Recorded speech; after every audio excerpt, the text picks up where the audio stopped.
Hello, this is Dave Reese. A little while ago, I received some questions about what's new at Salem as far as constructions. I think we're getting close to the end, and so I thought I would stop here today and nose around a little bit, trying to stay out of trouble though. But I'm going to take you along with me. So it looks like a lot of work is being done in the sanctuary. All sorts of plastic sheeting, and I can hear saws going off in the background.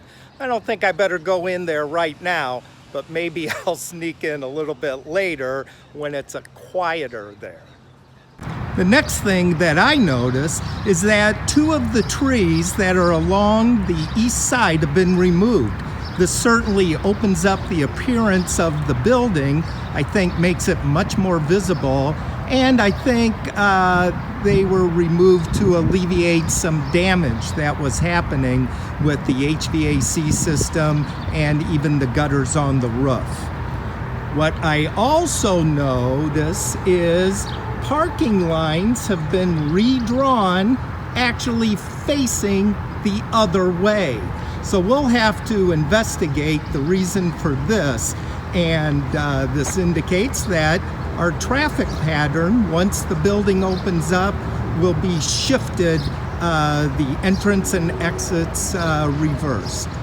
Now here's a part behind me that has not changed, and I'm pretty happy about that. This is one of my favorite parts of the whole grounds that Salem sits on. So our shade tree garden is intact, and it looks like it's been well attended to this spring.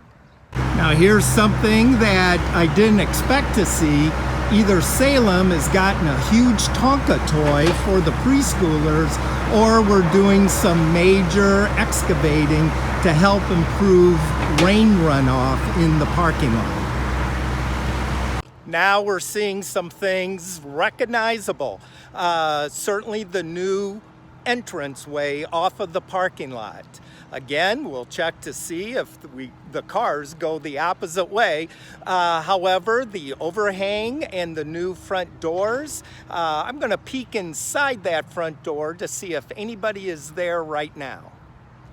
And hey, it looks like we've got a new stone commemorating the year for the construction. I think that gives us 3 now. That's sort of exciting. Looking through the doors, it's obvious that some workmen are still in there. That means it's obvious I'm not supposed to be in there, but maybe we'll go in a little bit later. Here's the view from the west side, which I think will be the new entrance. Again, the overhang is completed, kind of the same similar look. These are the new offices, and again, I'm going to sneak in and take a look at that. And over by the bus, another Tonka toy. These kids are going to have a great time. So we looked in the door from the parking lot, and now we managed to be inside. And here is one of, again, the iconic parts of the building, the relief, and I think this location looks even better because it's offset not by more white, but by the blues and the gray. Again, lots of spaces for meeting areas. And again, that's one of the advantages to the remodel. Lots of opportunities to come together as a congregation. So now, let's look at the new private offices.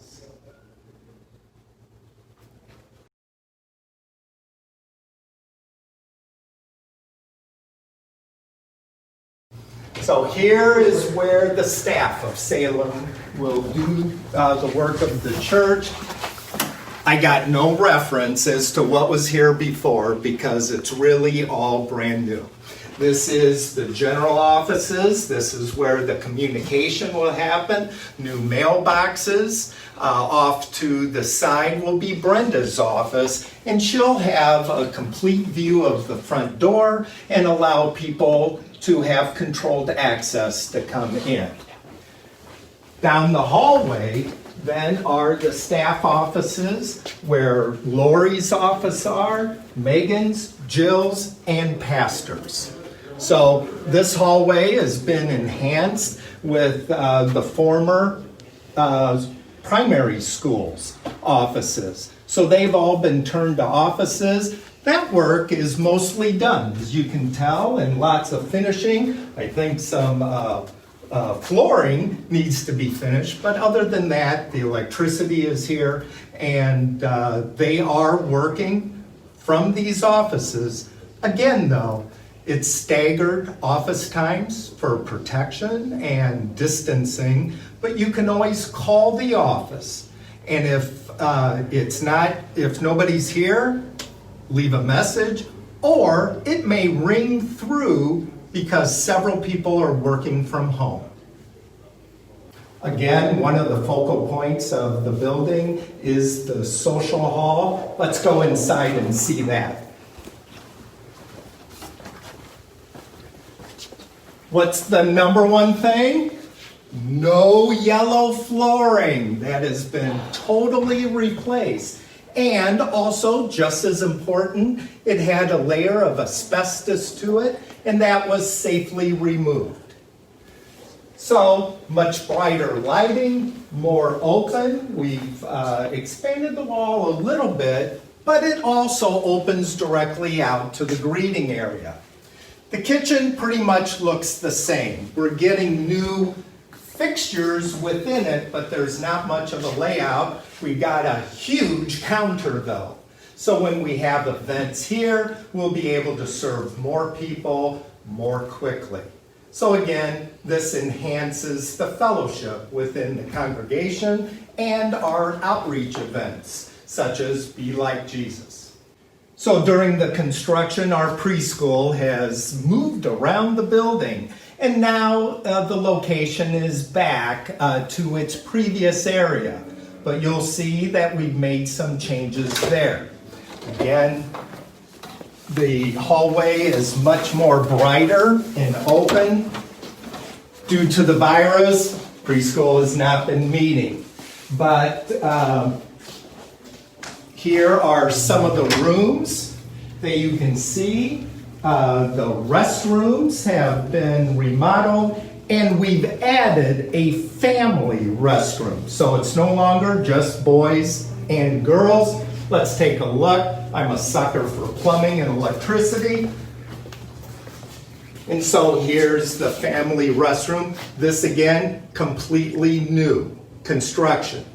And through here is the former youth room, but this again being converted to the preschool area. So we have in fact expanded the square footage of the preschool just within the existing walls.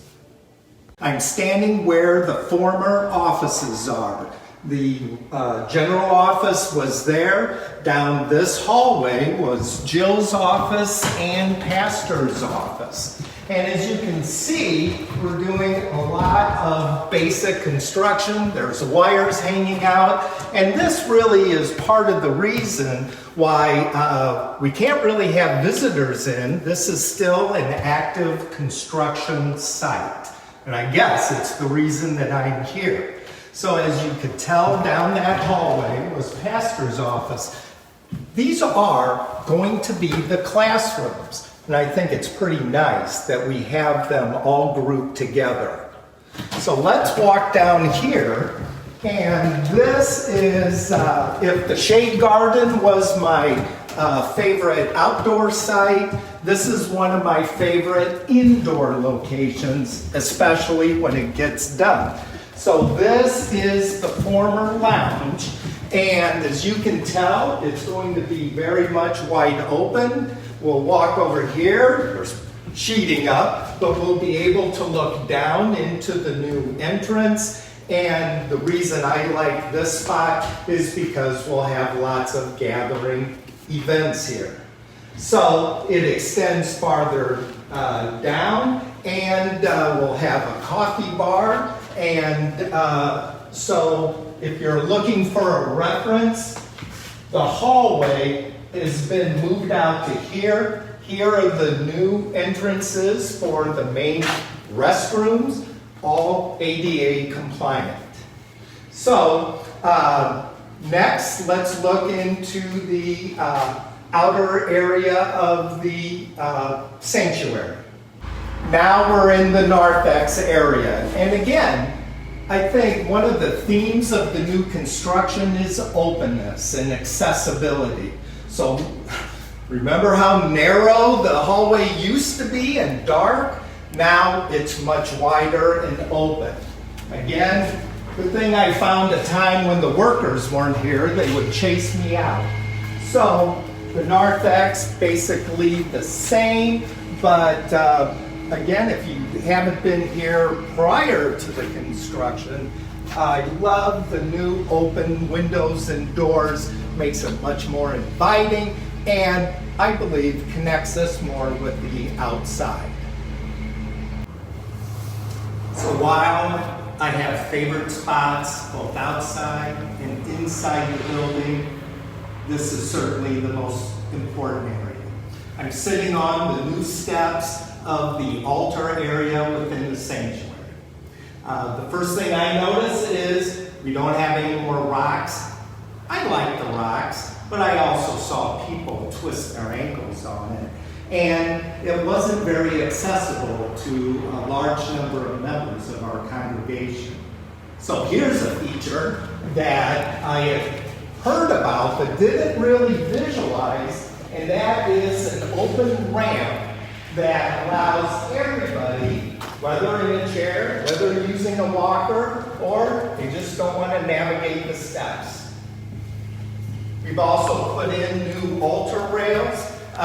They're not finished yet, but they soon will be, and I think they're really going to look spectacular. And if you can notice here, they have put in our logo for the church, and what a great feature that is. So we're working still on this. Again, this whole building is still an active construction area. So we're not really available for people to come in on their own. I guess that's why I'm here today. So there's volunteers working within the building, especially on weekends. If you're interested in helping out, that would also be a great way to see various parts of the church. Also, I want to thank everybody for continuing to make their donations. We're running at about 80% of our normal collections, so please, please continue. You can mail checks to the office. You can also go online to the Salem website and contribute that way. If you have any questions on how to do that, you can call me or leave a message at the office. Thank you for coming with me today. It's been kind of fun, and if you have any questions about the church at all, again, please call the office or you can reach me directly. Thanks again.